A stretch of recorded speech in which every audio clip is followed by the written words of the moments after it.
1964 சின்னசாமி மாதிரி ஒரு 10 தமிழன் செத்தாதான் நம்முடைய தமிழை காக்க முடியும் போல இருக்கு, இந்த இந்தியை ஒழிக்க முடியும் போல இருக்கு என்று சொல்லிக்கொண்டே இருந்த சிவலிங்கம் ஒரு நாள் உள்ளபடியே, ஏனால் அந்த குடியரசு தினத்திலே அது போன்ற ஒரு அறிவிப்பு வந்தது என்று சொன்னால் பேரறிஞர் அண்ணா அவர்கள் தான் சொன்னார், அந்த குடியரசு தினம் என்பது நமக்கான துக்க நாளாக இருக்கும் என்று பேரறிஞர் அண்ணா சொன்னார்.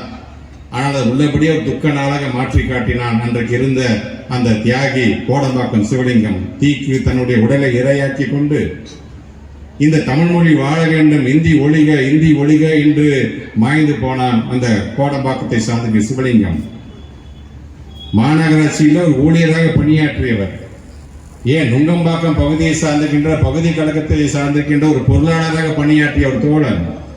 ஆக நம்முடைய இயக்கத்தை சார்ந்திருக்கின்ற ஒரு தோழன் அன்றைக்கு தன்னுடைய உயிரை தீக்கிறதாக என்று சொன்னால், அந்த தோழனுடைய அந்த நெருப்பு என்பது ஏதோ எரிந்து அணைந்து விட்டதாக யாரும் நினைத்துவிட வேண்டாம்.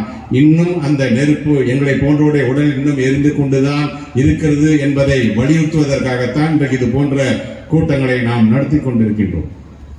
ஆக மொழி என்று வரும்பொழுது வெறும் தமிழ் மொழியை காப்பதற்காக மட்டும்தானா அந்த குரல் கொடுக்கிறார், அல்லது தமிழ்நாட்டுக்கான குரல் என்று நினைக்கிறீர்களா? ஒட்டுமொத்தமாக இந்தியாவில் இருக்கின்ற ஒவ்வொரு மொழியும் உயிர்ப்போடு இருக்க வேண்டும் என்று சொன்னால் ஆதிக்கம் செலுத்துகின்ற இந்தி மொழியை நாம் விரட்டி அடிக்க வேண்டும் என்பதற்காகத்தான் இன்றைக்கு நம்முடைய தமிழ்நாட்டுடைய முதலமைச்சர் இன்றைக்கு இந்த போன்ற போர் குரலை கொடுத்துக் கொண்டிருக்கின்றார்.